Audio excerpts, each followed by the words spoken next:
Ahoj lidi, tohleto je můj druhý cajdák. Teda, tohleto je moje kytara, ale na ní zahraju můj druhý cajdák, který není romantický. Bohudík. Nebo bohužel, já nevím.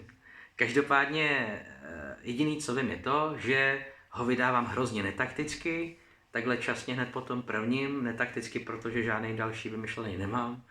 Je to trošku čára přes rozpočet, ale kdo ví, třeba mě to bude pozitivně motivovat k tomu, aby vymyslel něco nového.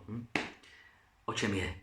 No, asi jste se každý z vás ve svém životě setkali s lidmi, nebo máte ve svém životě lidi, kteří, když šlo o něco důležitého, tak třeba zkouška, jo? Tak kolikrát nemusela níhnout prstem. Nejčastěji čím míň toho udělali, tak tím víc byli úspěšnější, zatímco vy jste dřeli až do večera nevyspalí a další den jste si lhali. Zkrátka takový lakeři.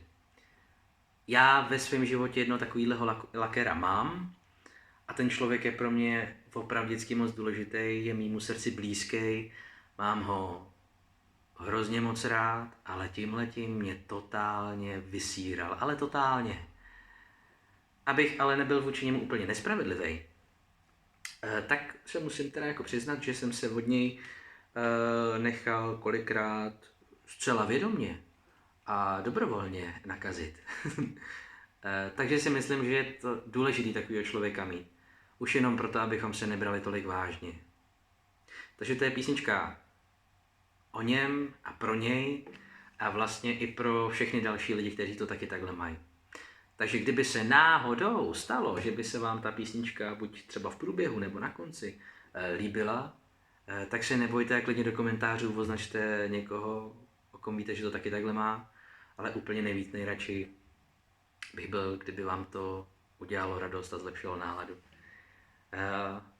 Takže jak říkají mý kamarádi, Richarde, takových krásných věcí se dá dělat pusou a ty to pokazíš tím, že budeš mluvit. No, ta písnička se jmenuje Lakér a jdem na to.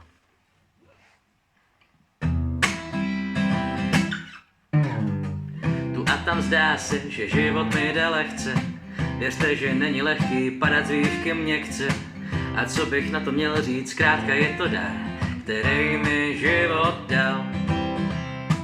Chce to jen trocha cviku, léta odříkání, dát práci za hlavu a další potýkání. Testy a písemky svěřit táku a školu mít na háku. Jsem v klidu, jsem v pohodě, jsem v klidu, nechám to náhodě, teď každej správnej laker dá nohy nahoru a ty radši makej. Tu a tam zdá se, že život mi jde stěží, mně to však projde, netuše oč tu běží. A kromě toho všeho taky kvituju, že od přírody riskuju.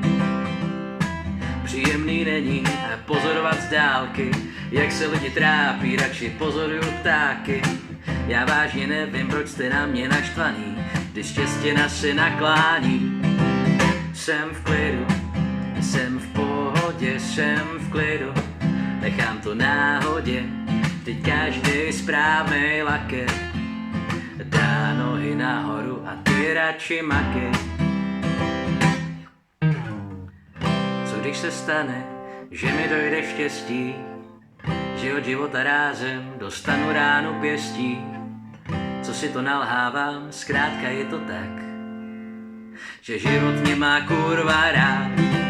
Jsem v klidu, jsem v pohodě, jsem v klidu, nechám to náhodě, teď každej správnej laker a dá nohy nahoru a ty radši makej. Jsem v klidu, jsem v pohodě, jsem v klidu, nechám to náhodě, teď každej správnej laker dá ruce za hlavu.